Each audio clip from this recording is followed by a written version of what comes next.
এই ধৰণৰ বেবেঙিমাক এটা পৰিৱেশত গোটেই ক্ষতিগ্ৰস্ত পৰিয়ালকেইটাই আজি তাৰিখত আছে। এই পৰিয়ালকেইটাৰ হৈ আমি চিঞৰি এটা কথাই ক'ব বিচাৰিছোঁ কৃষকমুখী ছাত্ৰমুখীৰ ফালৰ পৰা ভুক্তভোগী পৰিয়ালৰ হৈ যে এই পৰিয়ালকেইটাক অতি শীঘ্ৰে ন্যায় উচিত যিটো প্ৰাপ্য হ'ব লাগে এই প্ৰাপ্যটো প্ৰদান কৰিব লাগে। অন্যথা আজি আমি কথা দিছিলোঁ যে এসপ্তাহৰ পিছত আমি ইয়াতে ৰোড ব্লক কৰি আন্দোলন ঘোষণা কৰিছিলোঁ। আজি 22 তাৰিখ দুদিন পলমকৈ, কাৰণ 20 তাৰিখলৈকে ৱেইট কৰিছিলোঁ, মাজত এদিন মন্থন কৰিছোঁ আৰু 22 তাৰিখে আমি আন্দোলন কৰিছোঁ। পুনৰবাৰ কৈছোঁ 28 তাৰিখলৈকে আজি আমি পুনৰ ঘোষণা দিছোঁ।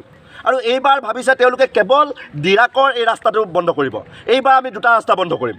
আন্দোলনৰ পন্থাবিলাক সময়ে সময়ে ইয়াৰ ৰূপবিলাক বাঢ়ি গৈ থাকিব। আহিব লগা সময়ত আমি বৰডুমচাত আমি গেট বন্ধ কৰিম আৰু ইয়াত একেধৰণৰ আন্দোলনৰ কাৰ্যসূচী আপোনালোকে দেখিবলৈ পাব। আৰু সমান্তৰালভাৱে DC office, Margherita circle officer আৰু অসম চৰকাৰৰ ওপৰত ডিপেণ্ডেবল হ'ব যে আন্দোলনটো কিমান দূৰ যাব লাগে। তেওঁলোকে যদি অতি শীঘ্ৰে পইচাকেইটা দি দিয়ে আমাৰ আন্দোলন বন্ধ হৈ যাব। তেওঁলোকে যদি পইচাকেইটা নিদি আমাক যদি